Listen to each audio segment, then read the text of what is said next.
গঠনতন্ত্র অনুযায়ী তারেক রহমান স্বয়ংক্রিয়ভাবে বিএনপি চেয়ারম্যানের দায়িত্ব পেয়েছেন।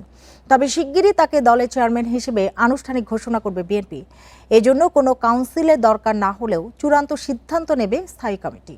ফলে আসন্ন নির্বাচনে প্রার্থীদের প্রচারণায় দল প্রধান হিসেবে কার ছবি ব্যবহার হবে সে প্রশ্নেরও সমাধান হবে। বেগম খালেদা জিয়ার মৃত্যুর পর বিএনপির চেয়ারপারসনের পদ শূন্য। তবে গঠনতন্ত্র অনুযায়ী সিনিয়র ভাইস চেয়ারম্যান তারেক রহমানই বর্তমানে চেয়ারম্যান। 2018 সালের ফেব্রুয়ারিতে খালেদা জিয়াকে গ্রেপ্তারের পর থেকেই ভারপ্রাপ্ত চেয়ারম্যানের দায়িত্বে তিনি। বিএনপির গঠনতন্ত্রের 7-এর গ ধারায় বলা হয়েছে, কোনো কারণে চেয়ারম্যানের পদ শূন্য হলে সিনিয়র ভাইস চেয়ারম্যান বাকি মেয়াদের জন্য চেয়ারম্যানের দায়িত্ব পাবেন। নতুন চেয়ারম্যান নির্বাচিত না হওয়া পর্যন্ত তিনি দায়িত্বে থাকবেন। নেতারা বলছেন, তারেক রহমানকে আনুষ্ঠানিকভাবে চেয়ারম্যান ঘোষণা করতে হলে স্থায়ী কমিটিতে সিদ্ধান্ত নিতে হবে।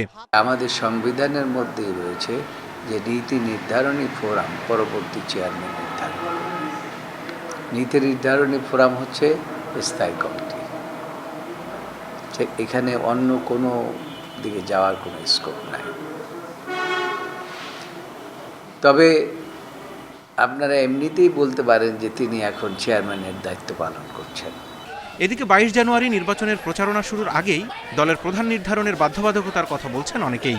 কারণ ইসির বিধান অনুযায়ী দলীয় প্রার্থীরা ব্যানার, লিফলেট বা ফেস্টুনে শুধু বর্তমান দল প্রধানের ছবি দিতে পারবেন। আমাদের দেশের জনগণ দেশনেত্রী বেগম খালেদা জিয়ার স্থানে তারেক রহমানকে গ্রহণ করেছেন, এটা কিন্তু প্রমাণিত। এখন কেউ কেউ শুরু করেছেন চেয়ারম্যান বলা, কেউ কেউ এখনও শুরু করেননি। এটা আনুষ্ঠানিকভাবে ঘোষণা করা হবে শীঘ্রই।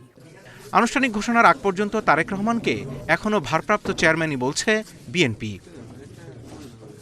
Zahidul Bashar, Independent News, Dhaka.